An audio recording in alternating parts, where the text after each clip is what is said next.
LiteFinance, the world of financial freedom.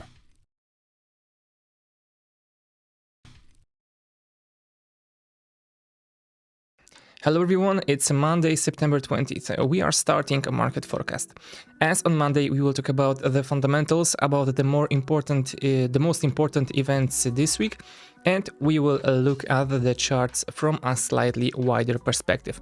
But before we get to these topics, maybe a few sentences about the current situation in China. Because they have a problem with their second largest developer in the country, who is in cosmic debt and will most likely declare a bankruptcy, because the deadline for paying interest is exactly on September 23rd, so for which they have no money, not to mention to operate and continue their work. Debts are at the level of more than $300 billion. US billions dollars, of course, but still a lot. Stock fell by 80% during the year, and now the question is whether the government will help a failing company. The deposits of customers waiting for the new apartment in the amount of 1.5 million new homes are at stake. Also, the salaries of more than 200,000 employees and 4 million subcontractors. So it could be a big blow to the Chinese economy. Although, of course, some of the businesses will be taken over by other companies. But it will certainly cause a major turbulence, especially as the sale of real estate accounts for a large part of China's GDP. It is heavily compared to the 2008 Lehman Brothers, however, it shouldn't be so global. And what about the government intervention? Now, you probably think now that they will probably flood them with their money and will not let such a large company fail. Well, I would not be so sure. It was a subsequent government regulations that caused, or rather accelerated, the process to the point where we find ourselves. I will not delve in Chinese regulations regarding the purchase, or rather leasing of lands, etc.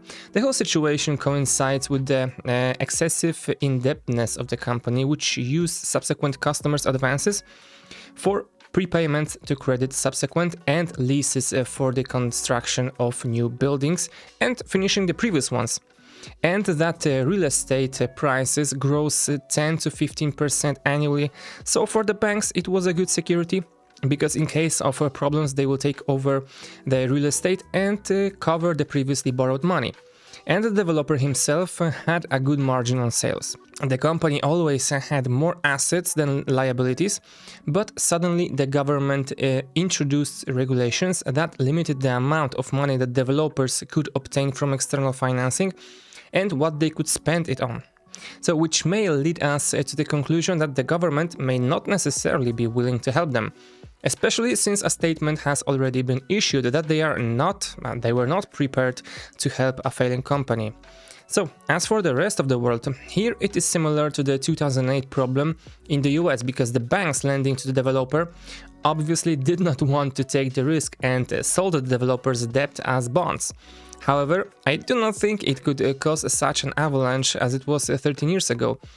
Earlier, specular failures of big companies only resulted in slight hiccup, so it will probably end here as well. So, okay, that's it when it comes to the situation in China. Let's go for the calendar. Of course, the most important will be Wednesday and the Fed, where the market expects to announce a reduction in asset purchase programs.